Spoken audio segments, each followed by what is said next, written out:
hautaki kubadilika. Wahubiri walalamika kanisani, lakini hautaki kubadilika.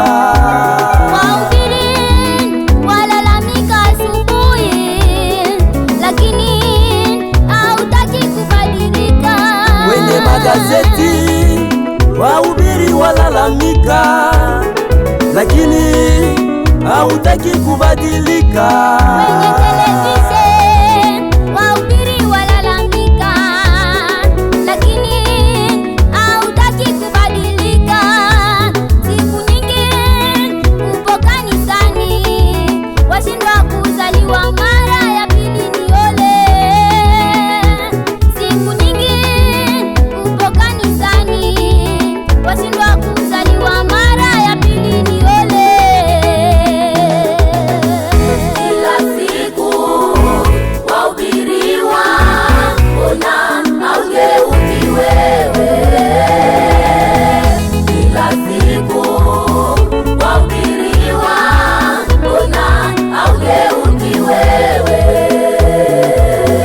Hautaki kuacha tabia mbaya na mwenendo wako mbaya. Hautaki kuzaliwa mara ya pili wewe.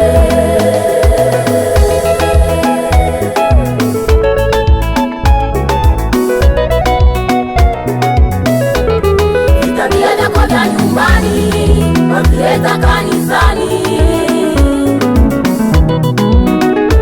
Ndugu magomvi, fitina, wivu, maneno machafu wayaleta kanisani.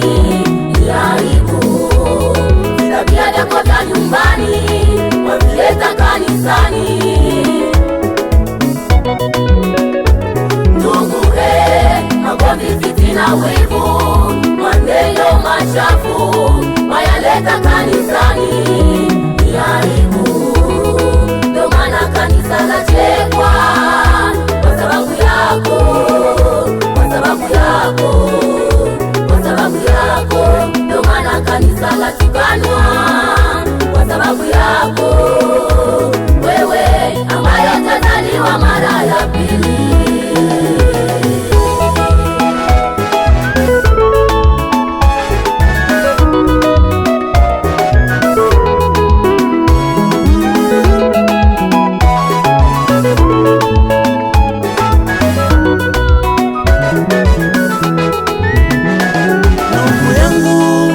Wewe waona ni vema kuishi ndani ya kanisa bila kupokea Yesu, washindwa kuzaliwa mara ya pili.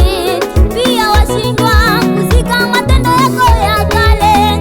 Utakuwa mgeni wa nani? Ishi ukijua ya kwamba wasiozaliwa mara ya pili hawataurithi ufalme wa Mungu. Watakaorithi ufalme wa Mungu ni wale waliozaliwa mara ya pili.